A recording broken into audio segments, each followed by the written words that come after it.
Praise the lord.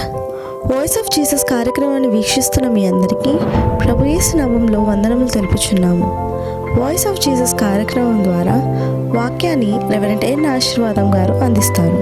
మీరందరూ విని దేవుని ఆశీర్వాదం పొందవలసిందిగా కోరుచున్నాము.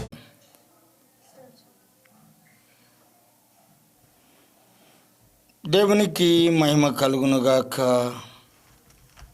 ప్రార్థన. పరిశుద్ధుడైన మా తండ్రి, మహోన్నతుడ, సర్వాధికారి, సృష్టికర్తానికి స్తోత్రం. ఈ సమయంలో నిన్ను బట్టి స్తుతిస్తున్నాం నాయన. నీ నామమును బట్టి స్తుతిస్తున్నాం నాయన. నీ నామములో ఉన్న ఆ గొప్ప భాగ్యమును బట్టి నీకు స్తుతిస్తున్నాం. నీ నామము ద్వారా నాయన ఏ నామములో రక్షణ లేదు నాయన.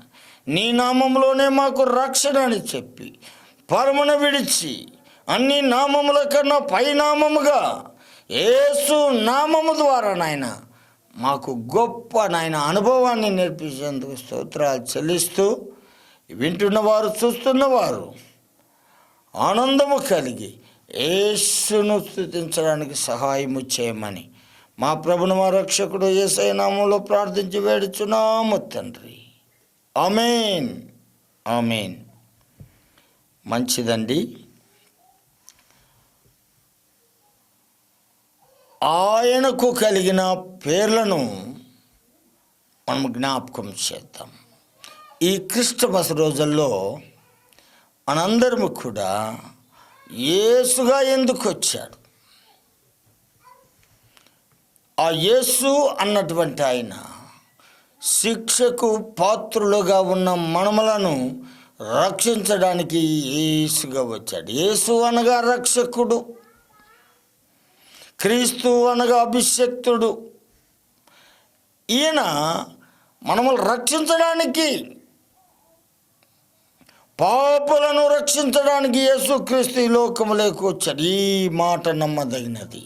హల్లెలూయా, హల్లెలూయా. ఈ మాట నమ్మదగినది. ఆయన రక్షించడానికి ఆయన ఎన్నుకోకపోతే, యేసుక్రీస్తు అనే పేరు ఆయనకు పెట్టకపోతే రక్షకుడుగా ఆయన వచ్చిండేవాడు కాదు. కాబట్టి ప్రియమైన నా దేవుని బిళ్ళరా, మన బైబిల్ గ్రంథంలో మనం చూస్తే కొలసీలకు రాసిన పత్రికలో 1వ అధ్యాయములో మనం జ్ఞాపకం చేద్దామండి. 15వ వచనములో ఆయన అదృశ్య దేవుని స్వరూపు అయ్యండి, లేక సర్వ సృష్టికి ఆది సంభూతుడట. ఆయనకు పేరండి ఆది సంభూతుడు. అనాది కాలంలో నుండి ఈ రోజు వరకు ఉండగలిగిన దేవుడు. ఆది యందు వాక్యం ఉన్నది, ఆ వాక్యము దేవుని యొద్ద ఉన్నది, ఆ వాక్యమే దేవుడై ఉన్నాడు. ఆయన మన మధ్యకిని రక్త మాంసాలతో కలిగి మన దగ్గరకు వచ్చాడండి. ఆయన ఆది సంభూతుడు. భూమి ఆకాశం నిర్ణయము కాక మునుపు శూన్యములో ఆ జనముల మీద అల్లాడుచున్నటువంటి ఆ దేవుడు ఈరోజు మనము ఆరాధిస్తున్న దేవుడు యేసుక్రీస్తు. ప్రియమైన నా దేవుని బిళ్ళరా, వ్రాయబడినటువంటి మాట అదృశ్య దేవుని స్వరూపు అయి సర్వ సృష్టికి ఆది సంభూతుడు. ఆయన కనబడని దేవుని స్వరూపం. సర్వ సృష్టికి ఆనాడు మొదలుకొని ఈనాడు వరకు ఆయన ఆది సంభూతుడై ఉన్నాడు. ఏలయనగా ఆకాశ మండలమందున్నయు భూమి యందు ఉన్న అన్నీయు దృశ్యమైనవి కానీ అదృశ్యమైనవి కానీ, అవి సింహాసనములైనను ప్రభుత్వములైనను ప్రధానులైనను అధికారులైనను సర్వము ఆయన యందు సృష్టించబడి ఉంది అని వ్రాయబడింది. ఈరోజు నీవు నేను మనందరం ఆయన ద్వారానే సృష్టించబడ్డాం. ప్రభుత్వాలు కావచ్చు, ప్రధానులు కావచ్చు, సింహాసనాలు కావచ్చు, ప్రభుత్వాలు కావచ్చు, అధికారులు కావచ్చు, సర్వము ఆయన యందే సృష్టించబడి ఉన్నాయి. ఇది గమనించాలి. ఆ సృష్టికర్త సృష్టించి ఆయన మళ్ళీ సృష్టిలో ఆయన పసిబాలుడుగా జన్మించినాడు. ప్రియమైన దేవుని బిడ్డలారా, మనం జ్ఞాపకం చేసుకోవాలి.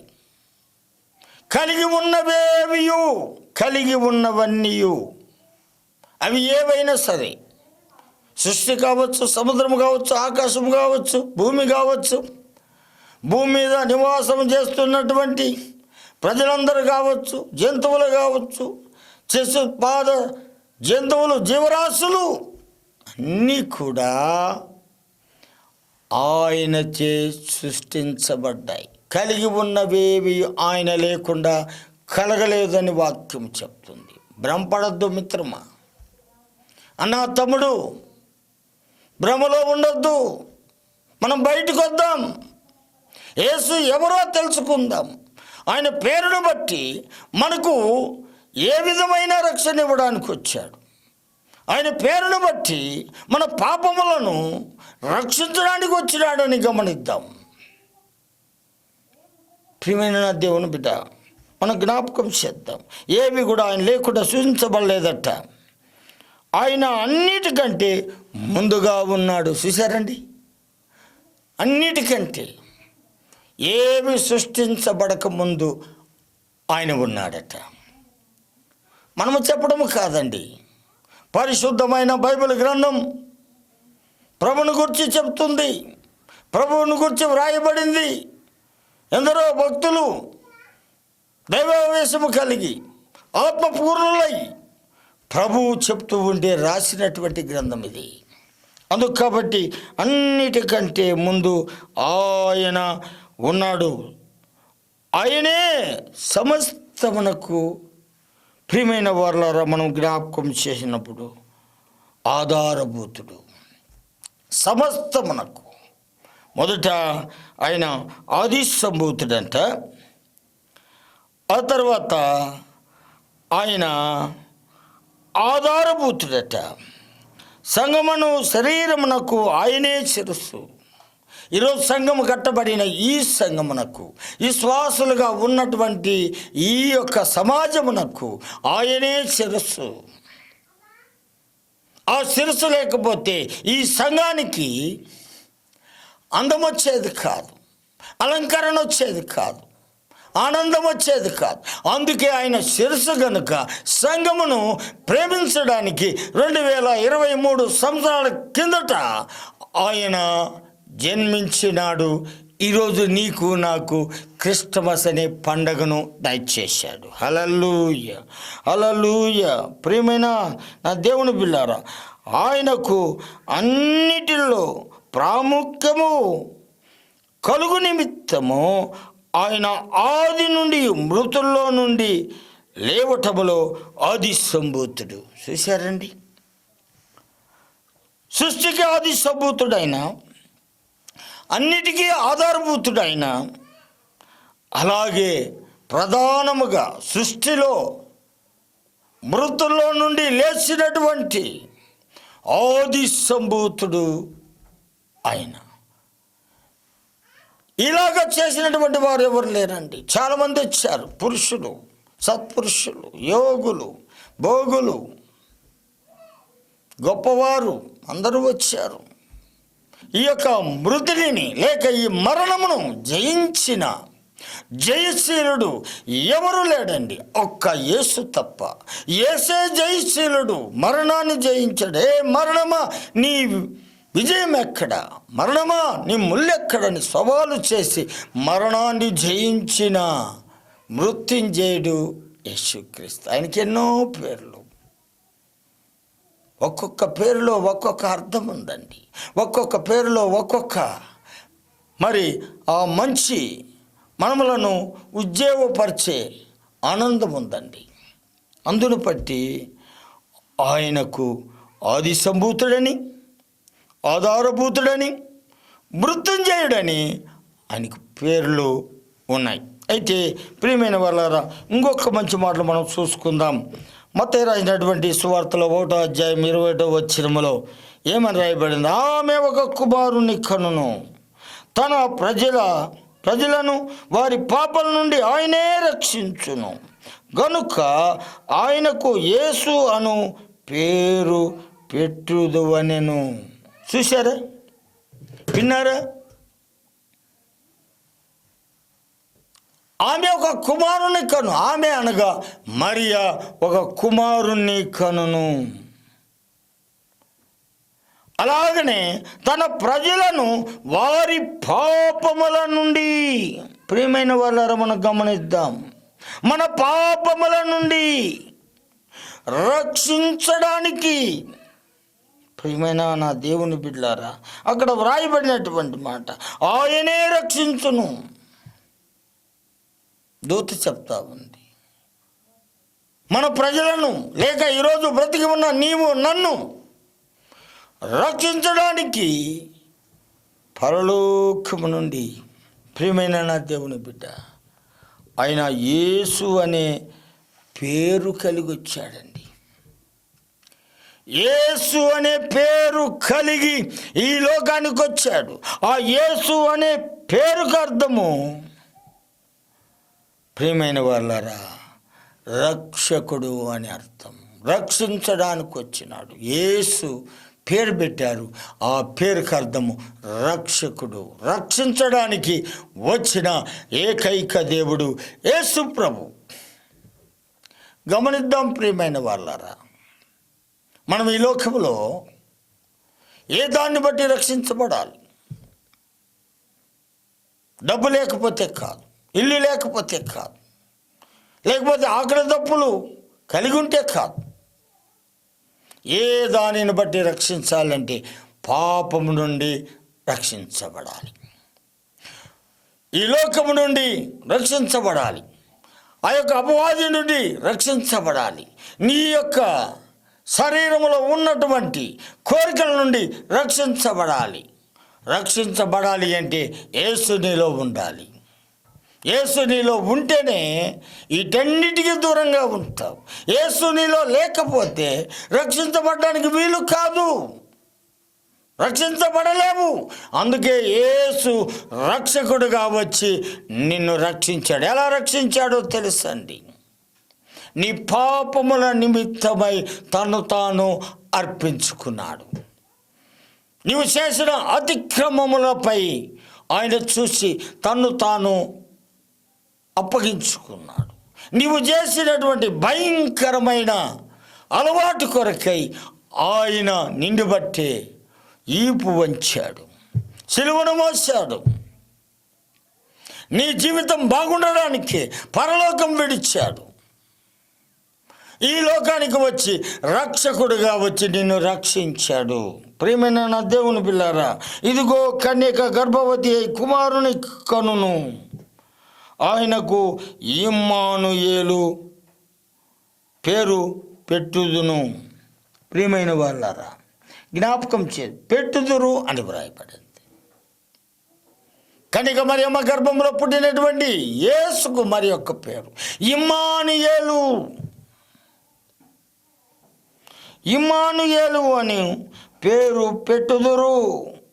ఆ ప్రభు తన ప్రవక్త ద్వారా పలికిన మాట నెరవేరునట్లు ఇదంతయు జరిగెను.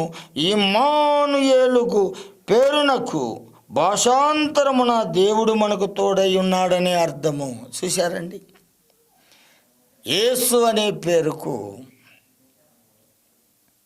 ప్రియమైన దేవుని బిడ్డలారా, పాపం నుండి రక్షించడానికి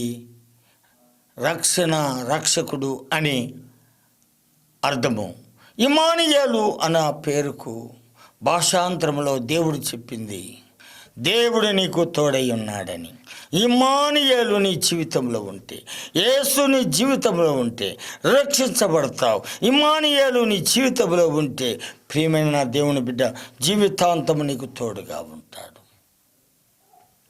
ఈరోజు నీవు తోడు కావాలనుకుంటున్నావా? రక్షణ కావాలనుకుంటున్నావా? మృతుల్లో నుంచి లేయాలనుకుంటున్నావా? లేక లోకములో నీ ఇష్టానుసారంగా తిరగాలనుకున్నావా? ఇది శాశ్వతం కాదు ప్రియమైన అన్నా తమ్ముడు.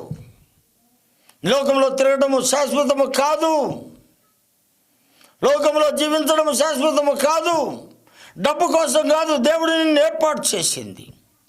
నీ ఉద్యోగం కోసం కాదు దేవుడు నిన్ను ఏర్పాటు చేసింది. నువ్వు అంతస్తులు కట్టుకుంటావని కాదు దేవుడు నిన్ను ఏర్పాటు చేసింది. దేవుడు ఈ భూమి మీద నిన్ను ఉంచినాడు అంటే దేవుని కోసం బ్రతకాలి అని. నీవు దేవుని యొక్క చిత్త ప్రకారంగా పాపమును విడిచి ప్రభు దగ్గర ఉండాలని. ఎందరో మహానుభావులు, ఎందరో ప్రియమైన వారులారా ఈ లోకానికి వచ్చారు, చచ్చిపోయారండి. ఎవరు కూడా మరలా లేచి రక్షిస్తానని చెప్పలేదు. ప్రభు అన్నాడు, కలవరపడొద్దండి, మీరు నేను వెళ్ళిపోయినాను, కలవరపడొద్దండి, మీతోనే ఉన్నా నేను. దేవుడని నమ్ముచున్నారు మీరు, నన్ను నమ్మండి. ఇదిగో ఆ దేవుని దగ్గర అనేకమైన స్థలాలు ఉన్నాయి. నీ స్థలము కూడా ఉంది, నీ పేరు కూడా ఉంది, నీ కుటుంబ పేరు కూడా ఉంది. అయితే నమ్మకంగా ఉండు. నేను వచ్చినంత వరకు నమ్మకంగా ఉండు. నేను నిన్ను తీసుకెళ్ళిపోతా. నీకు ఒక స్థలం ఇస్తా, ఒక భవనం ఇస్తా, ఒక ఉన్నతమైన కృప ఇస్తా. అనేక మందిలో నిన్ను ఒక్కడిగా ఉంచి నీకు పరలోక రాజ్యము నేను ఇస్తా. అదే కాదు కానీ నేను కూర్చున్నటువంటి సింహాసనం పక్కన ఇంకొక సింహాసనం వేసి నేను కూర్చొని పెడతా అని ప్రభు చెప్తూ ఉంటే, ఈరోజు నువ్వు ఎలా ఉన్నావు ప్రియమైన నా దేవుని బిడ్డ? ఆయన తోడు కావాలా వద్దా నీకు?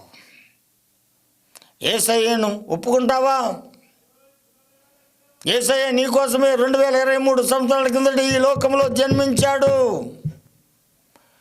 క్రిస్మస్కు సాదృశ్యముగా ఆయన ఈ లోకములో క్రిస్మస్ చేసుకోవడానికి అవకాశం ఇచ్చాడు.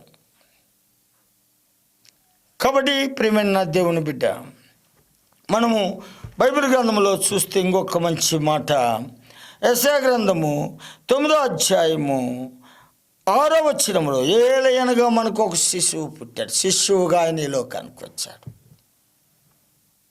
చిన్న బాలుడుగా ఆయన ఈ లోకానికి వచ్చాడు. ఆయన ఎవరు కూడా చేర్చుకోలేదండి.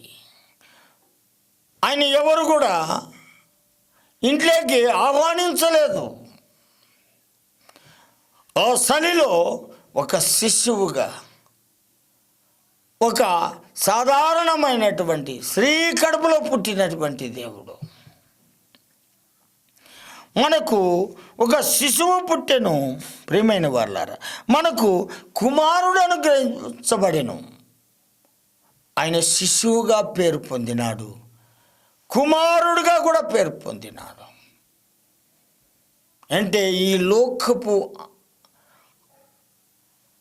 విధానాన్ని బట్టి ఆయన శిశువుగాను కుమారుడుగాను మనకు అనుగ్రహించబడ్డాడు. ప్రియమైన నా దేవుని బిడ్డ, అలాగనే ఆయన భుజముల మీద రాజ్యభారం ఉంది. నీ పాప భారము, నీ శాపము, నీ అక్రమము, నీ కలిగినటువంటి ప్రతి విధమైన దోషము ఆయన భుజం మీద మోపబడి ఉంది. నీదే, నీ యొక్క భారమే కాదు కానీ లోక భారమంతా కూడా ఆయన మీద మోపబడింది. అందుకని ప్రభు అన్నాడు, ప్రయాసపడి భారమును మోసుకొనుచున్న వారులారా నా యొద్దకు రండి, నా యొద్దకు వచ్చి మీ భారమును నా మీద మోపండి. రాజ్య భారము నేను మోయడానికి శిశువుగాను అలాగే కుమారుడుగాను ఈ లోకములో నేను జన్మించినాను. అందును బట్టి మీ పాప భారము నా భుజాన వేయండి. నేను రాజ్యభారమును మోయడానికి వచ్చా, పాప భారమును మోయడానికి వచ్చా, పాపలందరినీ కూడా నా మార్గములో పరలోకానికి తీసుకువెళ్ళడానికి వచ్చా అని ఆయన భుజముల మీద నీ భారము మోపబడి ఉంది. ప్రియమైన వారలారా, ఆయన పేరు ఆశ్చర్యకరుడు, ఆశ్చర్యము చేయగలిగిన దేవుడు, చచ్చిన వాళ్ళని లేపగలిగిన దేవుడు, ఆశ్చర్యముగా చేయగలిగిన దేవుడు, భూమిని చేసిన దేవుడు, ఆకాశమును చేసిన దేవుడు. ప్రియమైన నా దేవుని బిడ్డలారా, ఎడారుల్లో నీళ్లు ప్రవహింపజేయగలిగిన దేవుడు,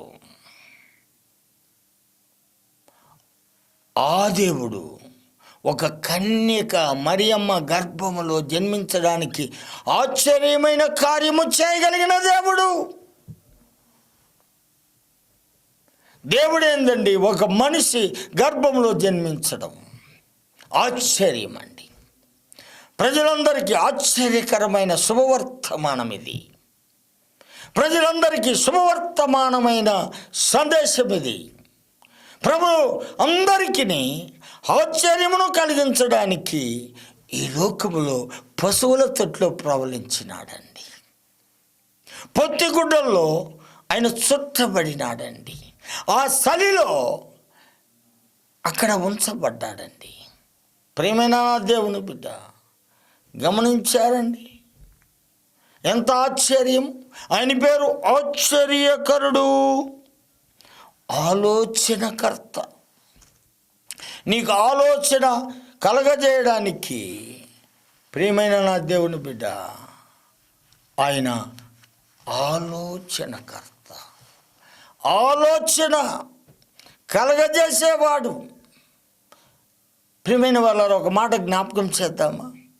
సముద్రానికి ఎవరు చెప్పారు? ఆ ఇసుక దిబ్బలు అడ్డమేశాడండి. అది ఎంత ఘోషించినా, ఎంత వేగముగా వచ్చినా, ఎంత రౌద్రముగా వచ్చినా ఆ ఇసుక దిబ్బల కాడకు వచ్చేతలకి సముద్రానికి ఆలోచన చేయి నువ్వు. నేను ఏర్పాటు చేసినటువంటి అడ్డము. అందుకే ఆయన ఆలోచనకర్త. సముద్రమునకు ఆలోచన చెప్పిన దేవుడు, ఆకాశమునకు ఆలోచన చెప్పిన దేవుడు, భూమికి ఆలోచన చెప్పిన దేవుడు, నీకు నీ కుటుంబానికి ఆలోచన చెప్పే దేవుడు యేసు ప్రభు. గమనించండి ప్రియమైన నా దేవుని బిడ్డలారా, 2023 సంతోషంగా నువ్వు జరుపుకొని 2024లో అడుగు పెట్టడానికి ఇష్టపడుతున్నావా? అయితే యేసు ఎవరో తెలుసుకో. నీ తల్లిదండ్రులు నిన్ను మర్చిపోవచ్చు, నీ అన్నదమ్ములు నిన్ను మర్చిపోవచ్చు, నీ భార్య నిన్ను వదిలేయచ్చు, నీ భర్త నువ్వు విడిచిపెట్టొచ్చేమో, కానీ నీ పిల్లలకు నువ్వు దూరంగా ఉండొచ్చేమో, కానీ నా యేసయ్య నీకు మాత్రం దూరంగా ఉండండి. నువ్వెంత ఘోర పాపివైనా, నువ్వెంత దుర్మార్గుడవైనా, నువ్వెవరికి కానివాడువైనా, నువ్వు మంచి ధనం లేకపోయినా, పాపివైనా, నిన్ను నా యేసయ్య ప్రేమిస్తున్నాడు. Dear my son, I love you అని నిన్ను ప్రేమిస్తున్నాడు. ప్రేమైన దేవుని బిడ్డ, ఆయన ఆశ్చర్యకరుడు, ఆలోచన కలిగిన దేవుడు, బలవంతుడైన దేవుడట. బలము కలిగిన దేవుడు. ఆ ప్రభు ఈ లోకానికి వచ్చింది నిన్ను బలపరచడానికి. పౌలు భక్తుడు అంటాడు, తుదకు ప్రభునందు మీరు బలవంతులై ఉండండి, నిన్ను బలపరచడానికి. బలహీనతలో ఉన్న నిన్ను బలపరచడానికి ఆయన బలవంతుడిగా ఈ లోకానికి వచ్చాడు. ఆయన బలవంతము ఎలాగంటే బలమైన సిలువను మోయడానికి, బలమైన మరణాన్ని జయించడానికి, బలమైన లోకములో ఆయన ప్రేమను చూపించడానికి బలమైన దేవుడు. ఆ బలమైన దేవుడు నీ కోసమే బలహీనంగా ఈ లోకములో జన్మించినాడు. ప్రియమైన నా దేవుని బిడ్డ, జ్ఞాపకం చేద్దాం. ఆయన బలవంతుడైన దేవుడు, నిత్యుడగు తండ్రి, నిత్యము మొదటి ఉన్నవాడు, కడపటివాడు నేనే అంటాడు. ఆదియు అంతము నేనే, అల్పయు ఓమేఘమును నేనే, మొదటి ఉన్నవాడు, ఇప్పుడు ఉన్నవాడు నేనే, తరతరములకు దేవుడను నేనే. ప్రభు చెప్తాడండి. నిత్యము ఉండే దేవుడు, నిత్యము నివాసించేవాడు నేను, సర్వంతర్యామి అయిన దేవుడు నేను, నిత్యము ఉండే దేవుడు అంటూ సమాధానమునకు అధిపతి నేను. ఏంటంటే నీకు సమాధానం కావాలంటే యేసయ్య ఉండాలండి. యేసయ్య ఉంటేనే నీ జీవితంలో సమాధానం. యేసయ్య ఉంటేనే నీ జీవితంలో సమాధానం, నీ పిల్లల్లో సమాధానం, నీ కుటుంబంలో సమాధానం, నీ చేతి పనుల సమాధానం, నీ భూ పంట సమాధానం, నీ గర్భఫలము సమాధానం. నువ్వు తినేటప్పుడు, నడిచేటప్పుడు, ఉండేటప్పుడు, పనుకునేటప్పుడు సమాధానము కావాలంటే నా దేవుడైన సమాధానపతి యేసుక్రీస్తు నీకుండాలి. హల్లెలూయా. సమాధానమైనటువంటి సమాధానాన్ని ఇచ్చే దేవుడు యేసు ప్రభు అండి. అందుకే ప్రియమైన వాళ్ళారా, ఆయనకు, అతనికి ఈ పేర్లు పెట్టెను అని వ్రాయబడింది. ఆయనకు ఈ పేర్లన్నీ పెట్టబడెను. ఇంకా దండిగా ఉన్నాయండి, నేను కొన్ని మాత్రమే చెప్తున్నాను. ఆయన అద్భుతకరుడైన దేవుడు. గమనిస్తున్నారా ప్రియమైన వాళ్ళారా? ఎందుకు ఆయన ఈ లోకానికి రావడానికి ఎంత ప్రణాళిక వేశాడు? ఆయన ఈ లోకంలో జన్మించడానికి ఎందుకు ఇంత ప్రణాళిక?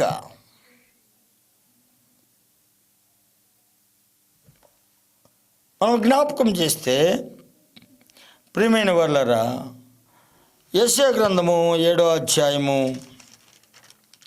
10వ వచనంలో మనం జ్ఞాపకం చేస్తే ఒక మంచి మాట ఉంది.